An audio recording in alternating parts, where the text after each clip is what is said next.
दोस्तों, आज मैं एक्सप्लेन करने वाला हूँ 2022 में आई मूवी कार्तिकेय 2 को। इसकी IMDb रेटिंग है 8.6 आउट ऑफ 10, जो कि मूवी के हिसाब से काफी सही है। तो चलिए अब बिना किसी देरी के चलते हैं सीधा। मूवी की शुरुआत में हम प्रोफेसर राव को देखते हैं, जो कि एक प्राचीन किताब में कुछ पढ़ रहे होते हैं। वो एक कहानी पढ़ रहे होते हैं कि एक बार श्री कृष्ण आराम से पेड़ पर बैठकर बांसुरी बजा रहे थे। तभी उसी जंगल में एक शिकारी आता है और हिरन को मारने की कोशिश करता है, पर उसका धनुष हिरन को ना लगकर श्री कृष्ण के पैरों पर जा लगता है। अगले ही पल हम देखते हैं कि एक बहुत बड़ी सुनामी द्वारका शहर को डुबा देती है और वहाँ पर बसे सभी लोग इधर से उधर भागना शुरू कर देते हैं। वहीं ऊंचाई पर खड़े उद्धवा श्री कृष्ण द्वारा दिए गए एक कड़े को देख रहे होते हैं। फिर एक फ्लैशबैक दिखाया जाता है जहाँ श्री कृष्ण उद्धवा से कह रहे होते हैं कि द्वारका की समाप्ति और यादव कुल की कर्म प्राप्ति ये सब पहले से ही लिखे हुए हैं। इनका आरंभ मेरे अवतार के अंत के साथ जुड़े रहेंगे। जो आने वाला युग है वो कलयुग है। वहाँ चोरी धर्म होगा, ऊंचा बोलने वाला ज्ञान होगा,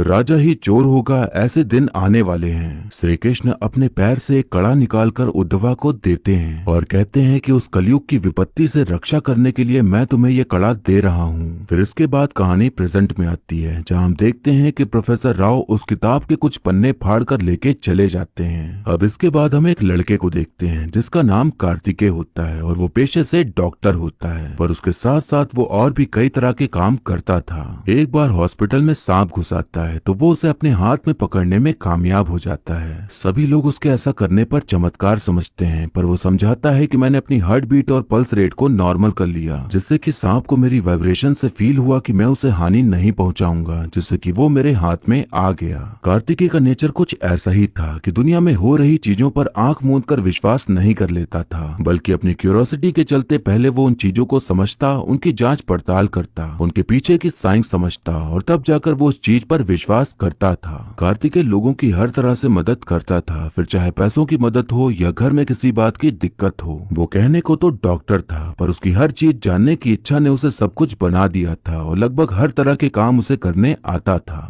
एक बार वो मंदिर में जाता है और जोर जोर से चल रहे मंत्रों के जाप को बंद करने को कहता है, क्योंकि उससे मरीज परेशान हो रहे थे। पंडित जी कहते हैं कि ये शोर नहीं मंत्र है। कार्तिकेय कहता है कि जिससे डिस्टरबेंस हो वो तो शोर ही है। पंडित जी कहते हैं कि हर प्रवाहित ध्वनि में ताकत होती है, हमारे मंत्र रोगी को पीड़ा नहीं शांति देते हैं। कार्तिकेय ज्यादा कुछ नहीं कहता, बस उन्हें सुनकर वहाँ से चला जाता है। अब हम प्रोफेसर राव को देखते हैं, जो कि उन कागजों को लेकर इंडिया वापस आ रहे होते हैं। उनके बगल में बैठी एक लड़की से उनकी बातचीत होने लगती है, तो वो बताते हैं कि वो आर्कियोलॉजिस्ट हैं और ग्रीस में काम कर रहे थे। उन दोनों में खूब बातचीत होती है और ऐसे ही सफर कट जाता है। और जब प्रोफेसर राव वहाँ से निकल जाते हैं तो लड़की शांतनु नाम के एक आदमी को कॉल करके बताती है कि प्रोफेसर राव यहाँ से निकल चुके हैं। यहाँ हमें पता चलता है कि वो लड़की बस उन पर नजर रख रही थी और शांतनु की नजर उन कागजों पर थी जो प्रोफेसर राव के पास थे, क्योंकि उनमें कुछ ऐसे राज छुपे थे जो अभी आगे चलकर खुलेंगे। अब हम देखते हैं कि एक आदमी जो कि मेयर होता है, वो अपने बेटे की लंबी उम्र के लिए ICU के अंदर हवन करवा रहा होता है कि तभी वहाँ पर कार्तिकेय आता है और उन्हें ये सब बंद करने को कहता है, क्योंकि उसके बेटे को ऑक्सीजन की कमी के लिए वेंटिलेटर पर रखा गया था, पर अब ऐसे लकड़ियां जलाकर कार्बन मोनोऑक्साइड पैदा हो रही थी। मेयर उसकी बात नहीं सुन रहा होता तो कार्तिकेय उन्हें एक थप्पड़ मार देता है और तुरंत बाहर निकल जाने को कह देता है। उसने एक मेयर को थप्पड़ मारा था तो उसकी नौकरी पर बात आ जाती है, तो उसकी गलती न होने पर भी उसे 2 हफ्ते के लिए सस्पेंड कर दिया जाता है। अब हम देखते हैं कि प्रोफेसर राव एक जगह पर खुदाई कर रहे होते हैं कि तभी उन्हें एक बक्से में एक तरह की चीज मिलती है जो कि बहुत अनोखी थी। जब ये खुदाई चल रही थी तो एक बैल कार्तिकेय के घर में आकर तोड़ फोड़ मचाने लग जाता है, जैसे कि वो कुछ उसे बताना चाहता हो। अगली सुबह जब कार्तिकेय की माँ तोड़ फोड़ देखती हैं तो वो काफी घबरा जाती हैं कि ये सब कौन करके चला गया। माँ पंडित जी को घर बुला लेती हैं ताकि उन्हें आने वाली मुसीबतों का कुछ पता चल सके। पंडित जी कहते हैं कि आपने कोई मन्नत मांगी थी जो कि अधूरी रह गई, तो आप पहले द्वारका जाकर वो मन्नत पूरी कर लें। अब कार्तिकेय तो इन सब चीजों पर ज्यादा विश्वास नहीं करता था, इसलिए वो थोड़ा ना नुकुर करने लगता है, पर माँ की जिद के आगे वो झुक जाता है और साथ चलने को तैयार हो जाता है। अब हम देखते हैं कि कार्तिकेय अपनी माँ और थोड़े मजाकिया टाइप के मामा के साथ द्वारका पहुंच जाता है और नदी में डुबकी लगा के दर्शन करता है। शांतनु एक सीक्रेट सोसाइटी का मेंबर था, जहाँ लोग कृष्ण जी को मानते थे और उन पर विश्वास करते थे, और शांतनु का मानना मानना था कि अगर कोई विपत्ति आती है तो इसका समाधान भी कहीं न कहीं लिखा होता है। शांतनु को पता चला था कि आने वाले समय में एक बहुत खतरनाक वायरस आने वाला है, जिसका एंटीडोट अगर वो बना ले तो पूरी दुनिया में उसका ही नाम होगा। तो जो प्रोफेसर राव के पास जानकारी थी उसी को वो पाना चाहता था, क्योंकि वायरस जैसे विपत्ति का समाधान उसे वहीं से मिल सकता था। अब एक रात कार्तिकेय खाना पीना खाकर बाहर बैठा होता है कि तभी अचानक से जख्मी हालत में उसके पास प्रोफेसर राव आते हैं और उसका नाम पुकारते हैं। कार्तिकेय को समझ नहीं आता कि आखिर इस आदमी को उसका नाम कैसे पता, पर उस वक्त वो इस बात को नजरअंदाज करते हुए रिक्शा लेने चला जाता है। वो जब वापस आता है तो प्रोफेसर राव वहाँ मौजूद नहीं होते और वो सोच में पड़ जाता है कि आखिर वो इंसान कौन था और उसे उसका नाम कैसे पता। अगली सुबह मामा कार्तिकेय के पास आते हैं और बताते हैं कि तुम्हारी माँ कहीं भी दिखाई नहीं दे रही। वो द्वारका की हर गली हर मोहल्ले में उन्हें ढूंढने लग जाते हैं, पर वो कहीं भी नहीं मिलती, जिस बात से उनमें घबराहट बढ़ने लग जाती है कि आखिर वो कहाँ चली गईं। कार्तिकेय अपनी माँ को ढूंढ ही रहा होता है कि तभी उसके पास पुलिस वाले आते हैं और जबरदस्ती उसे ही पकड़ के लेके चले जाते हैं। वो पुलिस वाले शांतनु के अंडर काम करते थे और उन्हें ये जानना था कि जब प्रोफेसर राव उसके पास आए तो उन्होंने क्या कहा, पर कार्तिकेय को इस बारे में कोई भी जानकारी नहीं थी। तभी पुलिस स्टेशन में एक लड़की आती है और कार्तिकेय को कैसे भी करके वहाँ से बचा ले जाती है। कार्तिकेय के मन में बहुत से सवाल चल रहे थे कि उसकी माँ कहाँ है और जो आदमी जख्मी हालत में आया था वो कौन है और पुलिस उसके पीछे क्यों पड़ी है। लड़की अपने मुंह पर से कपड़ा हटाती है और बताती है कि उसका नाम मुग्धा है और जो आदमी तुम्हें मिला था वो मेरे दादाजी हैं, जो कि बहुत फेमस आर्कियोलॉजिस्ट हैं। उन दोनों में बातचीत चल ही रही होती है कि तभी कार्तिकेय को मारने के लिए एक आदमी उनके पीछे पड़ जाता है और उसे देखने पर लग रहा होता है जैसे उसके ऊपर खून सवार हो। कार्तिकेय मुग्धा के साथ भागने लगता है, लेकिन वो आदमी उसके सामने आ जाता है। तभी आदमी के सामने से कुछ लोग भजन करते हुए श्री कृष्ण की मूर्ति को ले जा रहे होते हैं। तो आदमी सर झुकाए खड़ा हो जाता है और उस वक्त कार्तिकेय के पीछे नहीं भागता। कार्तिकेय मामा से मिलता है और जो कुछ भी उसके साथ हुआ वो सब कुछ बताता है। तो मामा उसे एक पंडित जी के पास ले जाते हैं जो कि बहुत ज्ञानी थे। कार्तिकेय जब उस आदमी के बारे में बताता है तो पंडित जी बताते हैं कि जो तुम्हारे पीछे पड़ा है वो एक अभीर है। कोई भी श्री कृष्ण के पास जाने की कोशिश करता है तो वो लोग बड़ी बेरहमी से उसे मार डालते हैं। अभीर लोग श्री कृष्ण के बहुत बड़े भक्त थे, लेकिन द्वारकावासी इन्हें शहर से दूर रखते थे और अभीर लोग द्वारका में रहने वाले कृष्ण के भक्तों को पकड़ के लूटपाट किया करते थे। अभीर लोगों को घर के अंदर आने की अनुमति नहीं थी, मंदिरों में प्रवेश करने की अनुमति नहीं थी, यज्ञ और हवन में हिस्सा नहीं ले सकते थे। श्री कृष्ण का अवतार अंत होते ही भगवान की मूर्ति इन्होंने चुरा ली और उस मूर्ति की श्रद्धा से पूजा करने लगे। तब द्वारका वासियों ने उन्हें लाठियों से मार मार कर उस मूर्ति को उनसे छीन लिया। तब उस जनजाति के मेन लीडर ने ये फैसला लिया कि अगर उन्हें भगवान को याद करना है या उन्हें छूना है तो उससे पहले अभीरा के लोगों को याद करना होगा और अब से उनका भगवान हमारा भगवान है और वो सिर्फ हमारे हैं। श्री कृष्ण भगवान के समक्ष केवल कृष्ण पक्ष के समय ही इस यज्ञ का विराम होगा। उस दिन को छोड़कर किसी और दिन अगर कोई भी भक्त भगवान को छूने का प्रयास करेगा तो वो मारा जाएगा। द्वारका जल समाधि के बाद बचे हुए द्वारकावासी इन अभीरों से डरने लगे। समय बदलता गया, नागरिकता बदलती गई, पर जिस प्रथा को अभीरों ने अपनाया था वो अब तक चली आ रही है और उनमें से एक अभीर ने ही तुम्हारा पीछा किया था। मुग्धा कार्तिकेय से कहती है कि मेरे दादाजी तुमसे मिले थे तो इसका मतलब तुम्हारा श्री कृष्ण से कोई नाता जरूर है और तुम्हारा श्री कृष्ण से नाता है इसलिए अभीर तुम्हारे दुश्मन हैं। प्रोफेसर राव को पता था कि उन पर मुसीबत आने वाली है और उन्हें ये भी पता था कि सभी मुसीबतों का समाधान कार्तिकेय है, पर अब कार्तिकेय को ही समझना था कि वो इन सबसे कैसे जुड़ा है। अब हम देखते हैं कि कार्तिकेय को माँ मिल जाती हैं और वो कहीं गायब नहीं हुई थी बल्कि एक प्रवचन में जाकर बैठ गई थी। कार्तिकेय उन्हें फिर से उसी प्रवचन में जाने को कह देता है क्योंकि इतना सब कुछ हो रहा था तो उनकी जान को खतरा हो सकता था। अब कार्तिकेय, मुग्धा और मामा प्रोफेसर राव के ऑफिस में जाते हैं तो उन्हें वहाँ पर वही कागज मिलते हैं जो प्रोफेसर राव एक किताब से फाड़कर लाए थे।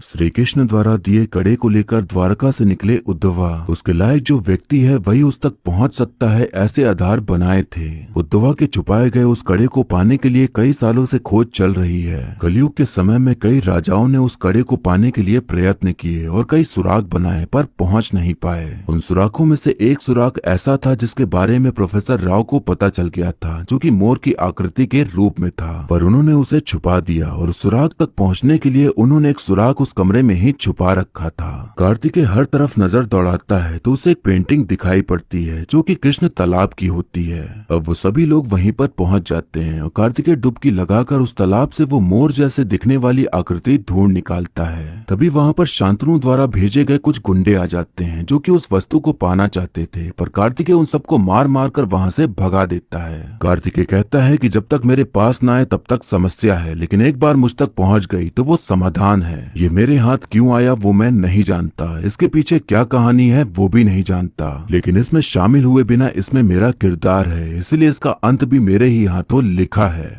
अब शांतनु अपनी पावर दिखाते हुए हर जगह नाकाबंदी करवा देता है ताकि वो लोग कहीं भी ना जा पाएं। कार्तिकेय को पता चलता है कि मोर जैसे दिखने वाली जो वस्तु उसे मिली है वो वेनेडियम की बनी हुई है, तो वो गर्म पानी लेता है और उसके ऊपर डाल देता है, जिससे कि तापमान बदलने पर उसका रंग भी बदल जाता है और उस पर लिखी हुई चीजें दिखाई देने लगती हैं। उसमें जो लिखा हुआ था उससे ये हिंट मिलता है कि उन्हें अब गोवर्धन गिरी जाना होगा, पर यहाँ दिक्कत ये थी कि वो वांटेड लिस्ट में आ चुके थे, तो इतनी आसानी से नहीं जा सकते थे। तभी कार्तिकेय को सुलेमान नाम का एक ट्रक ड्राइवर दिखाई पड़ता है, तब वो उससे मदद मांगने के लिए जाता है ताकि वो उसके ट्रक से गोवर्धन गिरी पहुंच सके। अब वो सभी लोग गोवर्धन पर्वत पहुंच जाते हैं और सुराग ढूंढने लग जाते हैं, पर उन्हें वहां कुछ भी नहीं मिलता। जब वो लोग वापस आते हैं तो देखते हैं कि एक आदमी ने सुलेमान को पकड़ लिया है, क्योंकि उस आदमी ने वांटेड वाला पोस्टर देख लिया था। अब वो आदमी उन सभी को एक बाबा के पास ले जाता है जो कि झाड़ फूक करते थे और वहीं पर ही कैद कर देता है। कार्तिकेय देखता है कि वहाँ पर बाबा एक लड़की के शरीर से भूत उतारने की कोशिश कर रहा है। कार्तिकेय को एक आइडिया आता है और वो मामा का गमछा और सुलेमान का रुमाल एक साथ बांधकर खिड़की में लगी रॉड को तोड़ देता है और फिर सभी वहाँ से भाग निकलते हैं। कार्तिकेय उस लड़की के पास जाता है और बाबा को मारकर उसे बचा लेता है। फिर लड़की को कमरे में ले जाकर उसे अच्छे से तैयार करके बाहर लाता है, तो सभी लोग देख के हैरान हो जाते हैं कि जो अभी एकदम चुड़ैल सी लग रही थी वो एकदम अच्छी कैसे हो गई।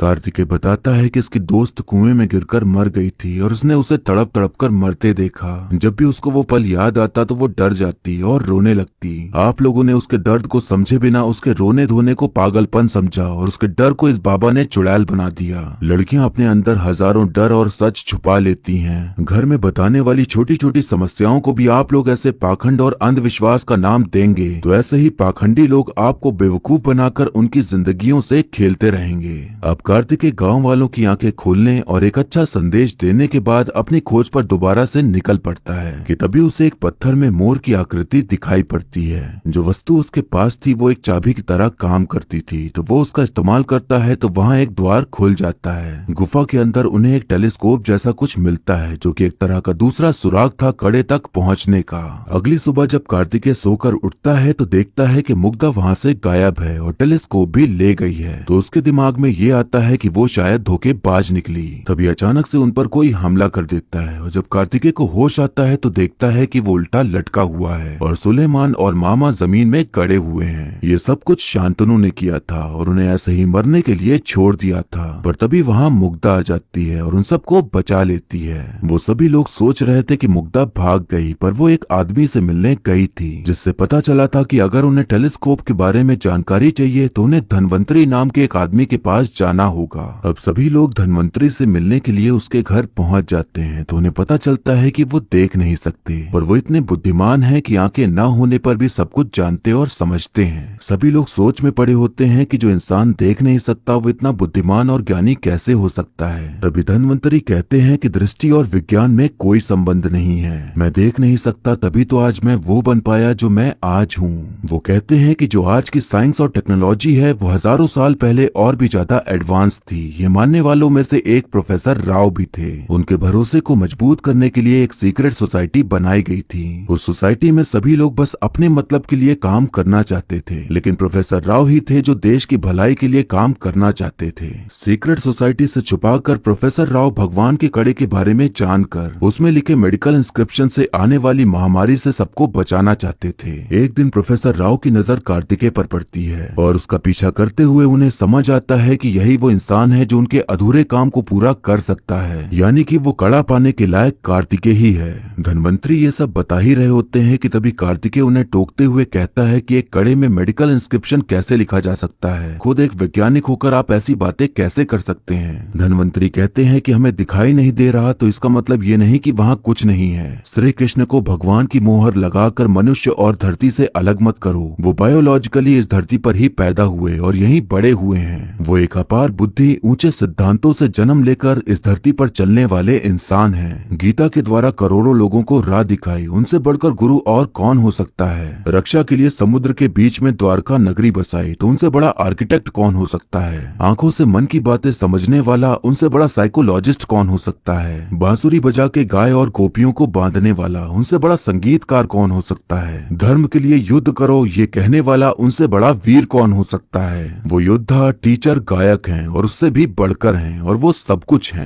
वो मेरे लिए भगवान से बढ़कर हैं। मैं उनकी महानता की पूजा करता हूँ। उनकी सारी बातों को सुनने के बाद कार्तिकेय कहता है कि आपकी बातों से आज पता चला कि भगवान को पूजने से बढ़कर उन्हें समझना जरूरी है। अब धन्वंतरी उस टेलीस्कोप को छूकर बताते हैं कि ये टेलीस्कोप पहाड़ों में इस्तेमाल किया जाता है, और अगर इस्तेमाल करना है तो चंद्रशिला पर्वत पर जाकर करना होगा। अब वो चारों लोग उस पर्वत की ओर जाने के लिए आगे बढ़ने लगते हैं, लेकिन तभी बीच में पुलिस उनका रास्ता रोक लेती है। सड़क किनारे एक नदी जमी हुई थी, तो कार्तिकेय उसी के ऊपर ट्रक चलाते हुए वहां से भागने लग जाता है, लेकिन पेट्रोल खत्म हो जाने के कारण ट्रक रुक जाता है। तो वो लोग तुरंत वहां से निकल जाते हैं और ट्रक वहीं डूब जाता है। अब वो सभी लोग सोच ही रहे होते हैं कि वहां से आगे कैसे जाएं कि तभी उनके सामने शांतनु के गुंडे आ जाते हैं और टेलीस्कोप मांगने लग जाते हैं। इससे पहले कि कार्तिकेय उन्हें मार मार कर बर्फ चटाता, वहां अभीर आ जाता है और गुंडे का सर धड़ से अलग कर देता है। फिर अभीर उन्हें मारने के लिए आगे बढ़ता है, लेकिन फिर अचानक से रुक जाता है। मामा बताते हैं कि अभी कृष्ण पक्ष का समय चालू हो गया है, तो इस घड़ी में ये लोग हिंसा नहीं करते और ये अगले 24 घंटे तक हमें कुछ नहीं करेगा। इस बात से उन्हें राहत मिलती है और फिर से अपने गंतव्य की ओर पहुंचने के लिए चल देते हैं। पर अभीर भी उनके साथ ही चल रहा होता है, क्योंकि भले ही वो मार नहीं सकता था, लेकिन उनके साथ तो चल ही सकता था। अब सभी लोग एक जगह पर जा पहुंचते हैं जहां पर श्री कृष्ण की मूर्ति रखी हुई थी, लेकिन उनके हाथों में बांसुरी नहीं थी। तभी वहां पर खूब सारे आदमी आ जाते हैं जो कि अभीरों की जनजाति से बिलोंग करते थे, और वो सभी उन चारों को पकड़ लेते हैं। तभी कार्तिकेय को समझ आता है कि जो टेलीस्कोप और मोर की आकृति वाली चीज है, अगर उन दोनों को मिला दें तो वो बांसुरी बन जाएगी। वो ऐसा ही करके बांसुरी बनाकर कृष्ण जी के हाथों में रख देता है, जिससे कि वो मूर्ति अपनी जगह से खिसक जाती है और एक द्वार खुल जाता है। उस द्वार के अंदर हजारों जहरीले सांप रेंग रहे होते हैं, और जो भी जाने की कोशिश करता वो मारा जाता। तभी कार्तिकेय अपनी सांप वाली टेक्निक अपनाता है और अपनी बॉडी की वाइब्रेशन के द्वारा सांपों से बातचीत करते हुए उनसे बच बचाकर आगे निकल जाता है। उसे वहां पर वही कड़ा मिलता है जिसे उद्धवा ने छुपा दिया था, इस उम्मीद में कि जो इसके लायक होगा उसे ही वो मिलेगा।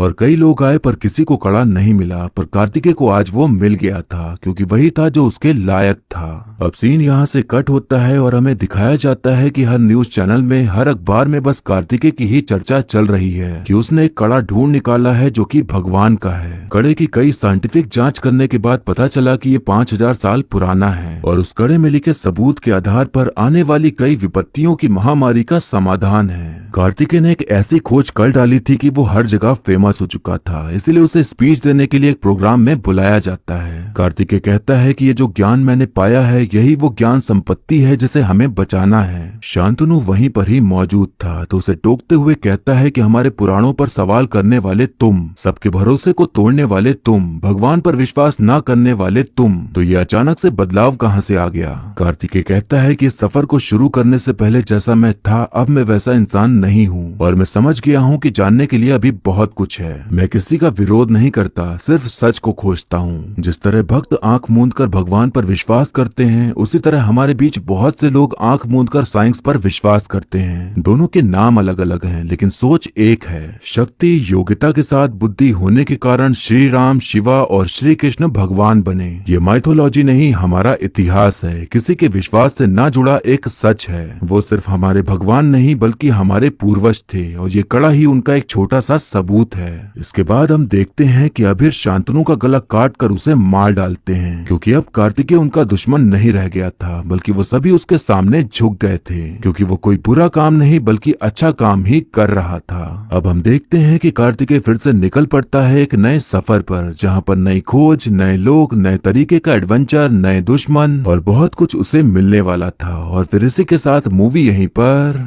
खत्म हो जाती है।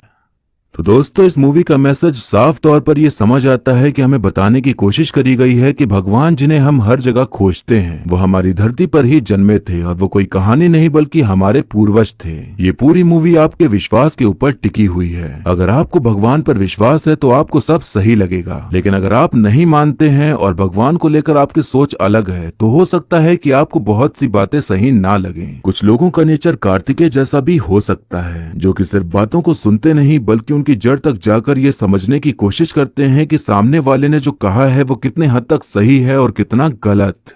एंडिंग सीन की बात करें तो यही समझ में आता है कि इस फिल्म का थर्ड पार्ट भी आएगा। वैसे ये फिल्म हिट साबित हुई है तो थर्ड पार्ट लाने में ज्यादा सोचना भी नहीं पड़ेगा। तो उम्मीद करिए कि ऐसे ही एडवेंचर के साथ कार्तिकेय फिर से लौटेगा और आपको भारत के इतिहास के बारे में बताएगा। एक्टिंग की बात करें तो कार्तिकेय यानी कि निखिल सिद्धार्थ ने बढ़िया काम किया है और अपने रोल को काफी अच्छे से निभाया है। मुग्धा यानी कि अनुपमा परमेश्वरम ने अपने रोल को सही ही निभाया है। हालांकि उनके डायलॉग्स काफी कम थे और अगर उन्हें भी थोड़ा एक्शन करने दिया जाता तो उनका कैरेक्टर और निखर के आ सकता था। अनुपम सर का रोल काफी छोटा था पर उन्हें जिस तरह के डायलॉग्स दिए गए वो काफी पावरफुल थे और ऑडियंस के ऊपर एक गहरा असर डालते हैं। तो कुल मिलाकर उन्होंने अपने इस छोटे से रोल को भी बहुत अच्छे से निभाया है। वहीं बाकी जितने भी सह कलाकार हैं उन सभी की एक्टिंग अच्छी देखने को मिलती है। इस फिल्म को आप बड़े आराम से अपने परिवार के साथ देखने जा सकते हैं और एंजॉय कर सकते हैं। वैसे आप हमें कमेंट करके बताइए कि क्या आपने पहले अपने भगवान को समझा है, उन्हें जाना है, या आप भगवान को मानते ही नहीं, या आप किसी और पावर को मानते हैं या इस प्रकृति के नियमों को मानते हैं। आपकी नजर में आपका भगवान कौन है जिस पर आप विश्वास करते हैं और जो आपको भरोसा दिलाता है और अंधेरे में एक रोशनी दिखाता है? हमें कमेंट करके जरूर बताइएगा।